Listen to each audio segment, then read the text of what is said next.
Hi everyone, it's Hope Yoder with Embellish, a division of R&K Distributing, and I want to show you some new updates that have come out in 2020.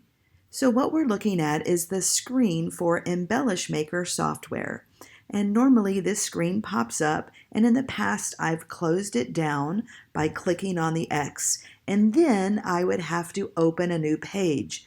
Looking behind us here, this gray area is no page. So I'm not able to actually perform any functions in Embellish Maker until I have a new page. But now, with a new update, I can close the page and wait a minute and a new page opens. So I no longer have to come under File and Open New Page. So that's a short, quick, new addition to the update. Now, another thing that I want to show you is we've added some more notes.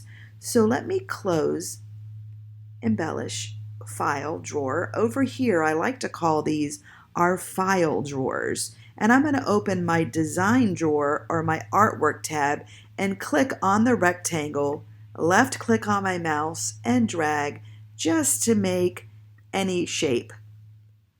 Now, if I look over here in Sequence View, I can see that under the Stitches column, this is artwork because there are 0 stitches. But here's the beauty of Embellish Maker. I can click on the object to select it. I'm going to close my Design or Artwork tab and open the Claim to Fame for Embellish Maker, my Convert tab. And if I convert this to Applique, I want you to watch over on the left side of the screen what happens. We've updated the notes that happen for Applique. So over here, it's going to tell you, before proceeding, fuse the back of the applique fabric with Embellish foolproof repositionable webbing. Score, remove, and discard the release paper and center the fabric over the placement line.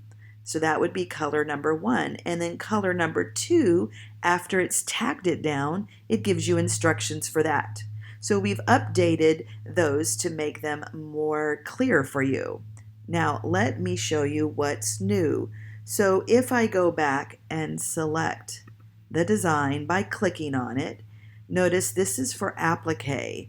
Now if I click and convert this box to a chenille rectangle, now notice these dotted lines, those are just jump stitches. When you click on 3D, this is what you'll actually stitch. Now you're looking at just the stitches. But for the first time, we've added notes for chenille. So before proceeding, you're going to lay the applique fabric with Embellish foolproof repositionable webbing, score and remove and discard the release paper, and center that. Now, do you notice that's the same thing as an applique, because chenille is actually an applique plus the fluffy chenille layers. So step 1 is always going to cover your foundation fabric with applique fabric that has our permanent webbing on the back. It's going to tack it down, and then you're going to trim that applique fabric. And that's step 2 over here. And then before you embroider the third portion of this design, the chenille channels that you see as diagonal lines, then you're going to lay 3 pieces of fabric, all right sides up, and you're going to center them over this line so it stitches the channels. And all of the directions are now in the notes. And we've also done the same thing for Mylar. If I click on Mylar and look over here, Mylar is actually an applique process. So you're going to have the same directions to fuse your foundation fabric, tack it down, and then you're going to go down, and before you stitch the fourth one or the third section, you're going to lay your iridescent Mylar, and then all of this green is going to be the trapping stitches. So that's notes that are added there. Now let's just go back using the undo arrow and go back to this artwork. And let's say you were going to create cross stitch. and you wanted to click on this, and that's really small and it'll take forever to stitch out, but we can change the size to 2, and let's just say 10, and apply, and that gives, ooh, that's kind of cool.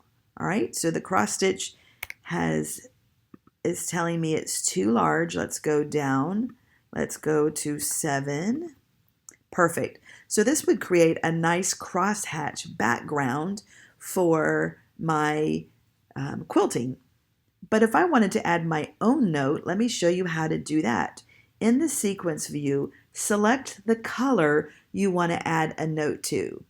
So for instance, maybe we want to say something like this. I'm going to right click in the sequence window with the number selected, and then I can choose add a note before or after. So I'm going to choose before, and I'm going to say something like hoop fabric and based the design. Now I can click OK. Now I can select that same one and I can right click and I can add a note after and just put something like add batting. Now if I wanted to save this note because it's something I do all the time, I click save note. So for instance, we'll do this and I'll just call this delete me because I have my own notes saved in here. And so now every time I want to add that little note, I don't have to type it again. Perfect. Now what if you made a mistake and you want to delete or edit that note? I can right click on the note, add another note, or I can edit the note. And if I don't like any of this, I can just click on the X and I'm going to get rid of that. And that's how easy the notes are. So thank you, R&K, for giving us even more recipe for success in Embellish Maker software.